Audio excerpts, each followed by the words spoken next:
The merchant vessel Morning Light drifted through the void, its hull breached in 17 places. Captain Vale of the Therian Republic clutched the communication console with his 3-fingered hands, his breathing shallow as the ship's atmosphere leaked into space.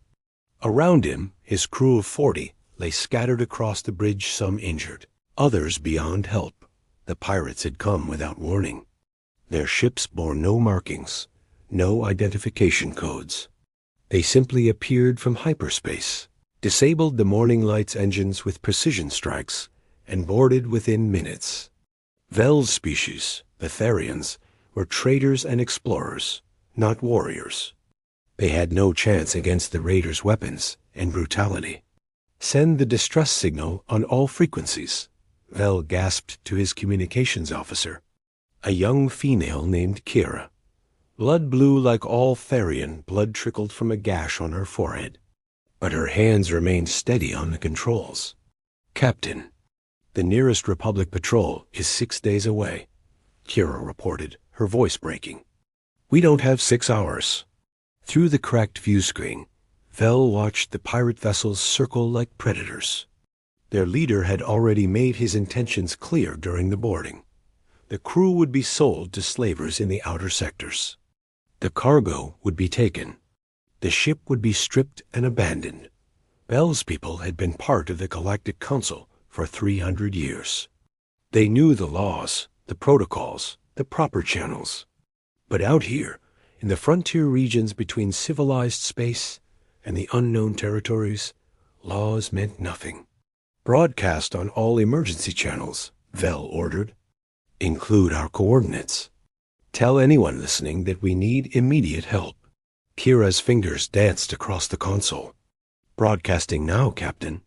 "But, sir, most species won't respond. The pirates have heavy weapons. No merchant ship will risk engagement, and military vessels rarely patrol this sector." Vel knew she was right. The galaxy was vast, and life was cheap in the lawless zones. The strong preyed on the weak. That was simply how things worked. "Keep broadcasting," he said quietly. The signal pulsed outward into the darkness, carrying the Morning Light's desperate plea across light years of empty space. It reached abandoned mining stations and automated beacons. It bounced off relay satellites and was picked up by passing cargo haulers, who noted the distress but continued on their routes. The message traveled for hours, growing weaker with distance, until it reached a region of space that most civilized species avoid, a sector marked with warning buoys and dire cautions in every known language.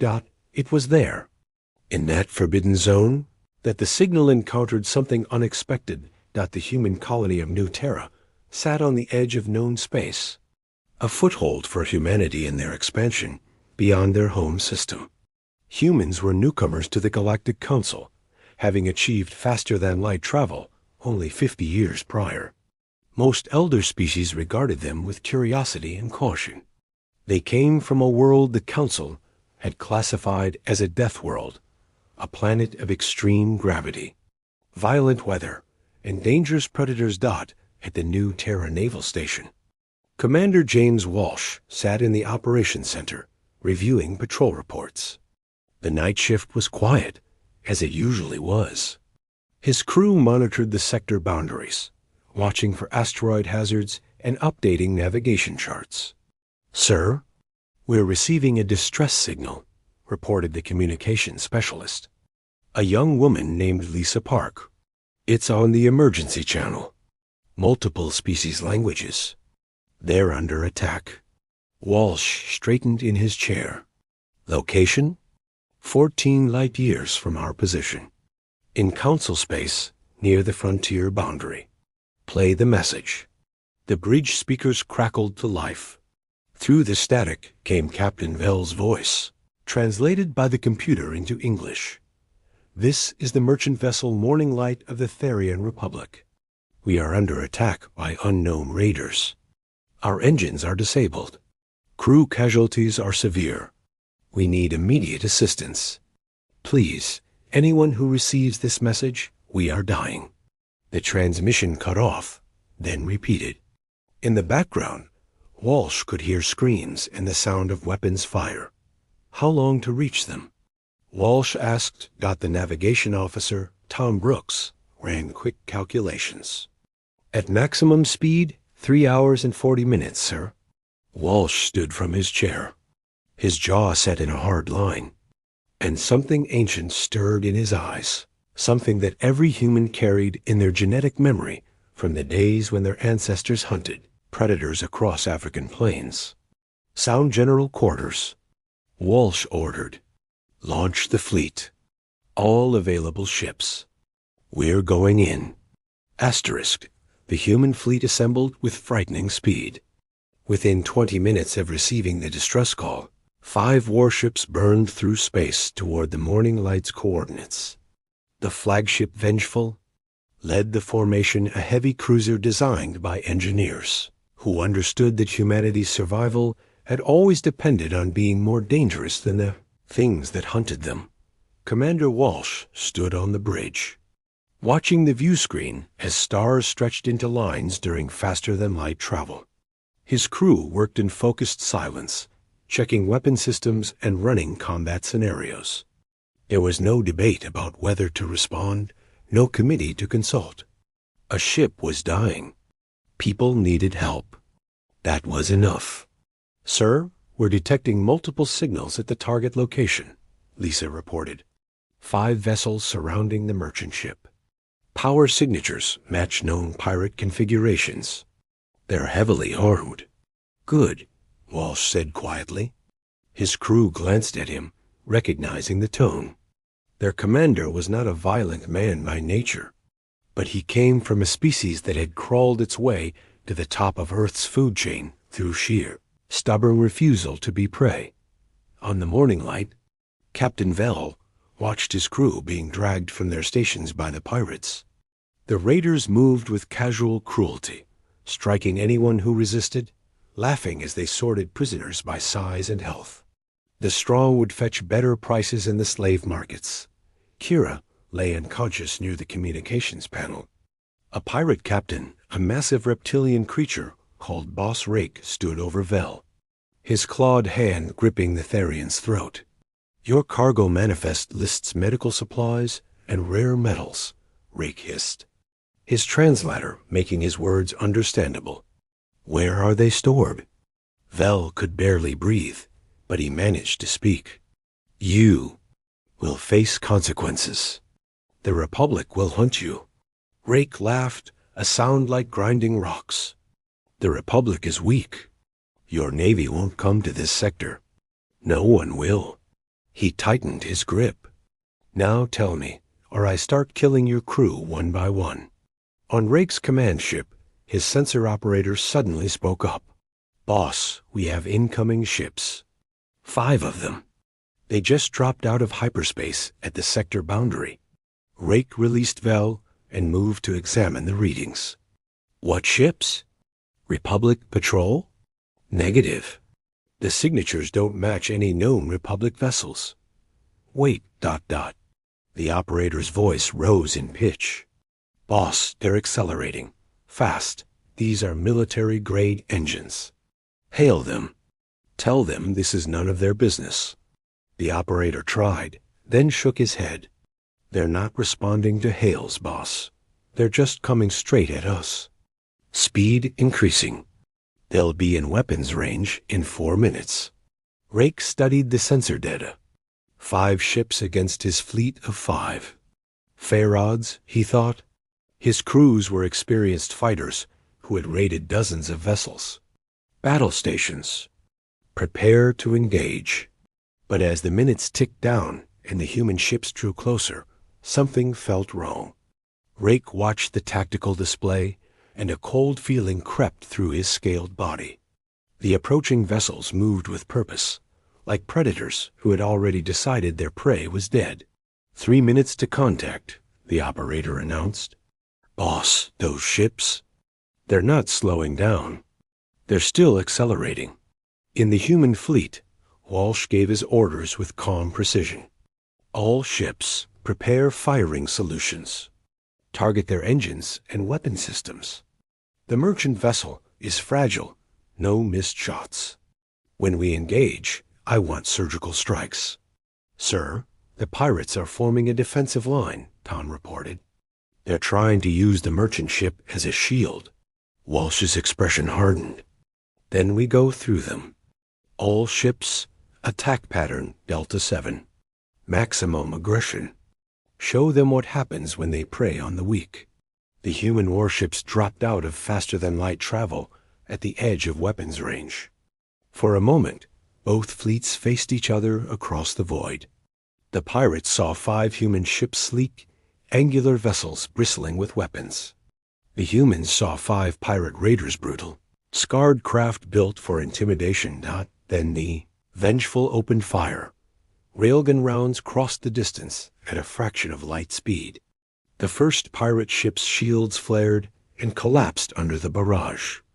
Missiles followed, guided by targeting systems designed to track hypersonic aircraft through Earth's turbulent atmosphere. Explosions blossomed in the darkness as the pirate formation shattered. All ships engage at will, Walsh ordered. No mercy, no quarter. The human fleet tore into the pirates like wolves among sheep. These were not traders or peaceful explorers. These were the descendants of apex predators, and they had just been given permission to hunt. Asterisk. The battle lasted 7 minutes. Boss Rake watched in horror as his fleet died around him. The human ships moved like nothing he had ever seen, aggressive, coordinated, and utterly merciless. They didn't fight like civilized species who followed the established rules of engagement. They fought like something born from nightmare. Return fire. Rake screamed at his crew. All weapons, concentrate on the lead ship. His gunners obeyed, launching everything they had at the Vengeful. Energy beams and missile volleys streaked across space. The human cruiser's shields absorbed most of the damage, flickering but holding. What few shots penetrated were met with armor plating designed to withstand micrometeorite impacts at relativistic speeds. The Vengeful didn't even slow down. Evasive maneuvers. Rake ordered, but it was already too late. 2 of his ships were burning wrecks, their crews evacuating in escape pods. A third had lost all power and drifted helplessly. The humans had crippled them with surgical precision, targeting engines and weapons while deliberately avoiding life support systems. They weren't trying to kill, not yet. They were demonstrating dominance.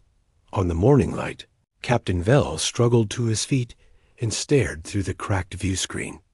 The pirate who had been guarding him lay unconscious, knocked down by a sudden explosive decompression when a human missile had punched through the raider ship docked to the merchant vessel. Kira, Vell called out, crawling to his communications officer. She stirred, her eyes opening slowly. Kira, who came? Who answered our call? She pulled herself to the console, her fingers trembling as she checked the identification signals. Captain. They're human ships. The Deathworlders. They came.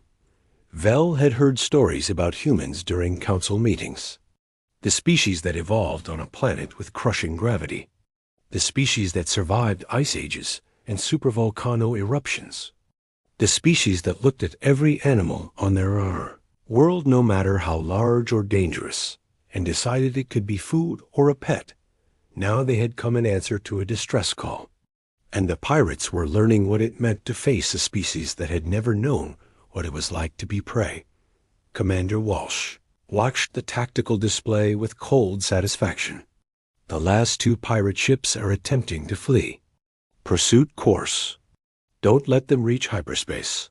The human destroyers Swift Justice and Relentless broke formation and chased down the fleeing raiders. Their engines, built by a species that had mastered combustion and rocketry before they even left their home planet, easily overtook the pirate vessels. This is Commander Walsh of the human fleet to all pirate vessels. Walsh broadcast on open channels. Cut your engines and prepare to be boarded. Surrender now, and you will be taken into custody. Resist, and we will interpret that as a continuation of hostilities. Boss Rake slumped in his command chair. His ship was crippled. His fleet was destroyed. Around him, his crew looked to him for orders. But he had none left to give. They're hailing us directly. Boss, his operator said quietly. Rake stared at the communication panel, then slowly reached out and opened the channel. The view screen flickered to life, showing Commander Walsh's face, a human face, with those strange forward-facing predator eyes that seemed to look straight through him. "I am Boss Rake," he said, his translator making his voice sound smaller than he intended. "What are your terms?" Walsh leaned forward slightly. "You attacked a merchant vessel. You killed crew members and planned to sell survivors into slavery. There are no terms. You will surrender your ships and your crews. You will be transferred to Therian Republic authorities to face trial. If you resist, we will destroy what's left of your fleet and recover your bodies for identification." Rake felt something he hadn't experienced in decades: true fear. You would kill us all?" "Without hesitation," Walsh replied, his voice carrying absolute certainty. "We came here in response to a distress call. We found raiders preying on innocent traders. In human law and custom, that makes you enemies of civilization. We protect those who cannot protect themselves. That's not negotiable." The channel went silent for a moment. Then Rake lowered his head. "We surrender." Across the debris field, the remaining pirate crews followed their leader's example. Escape pods launched from the disabled ships, broadcasting surrender codes. The human fleet collected them efficiently, like farmers gathering a harvest dot on the morning light.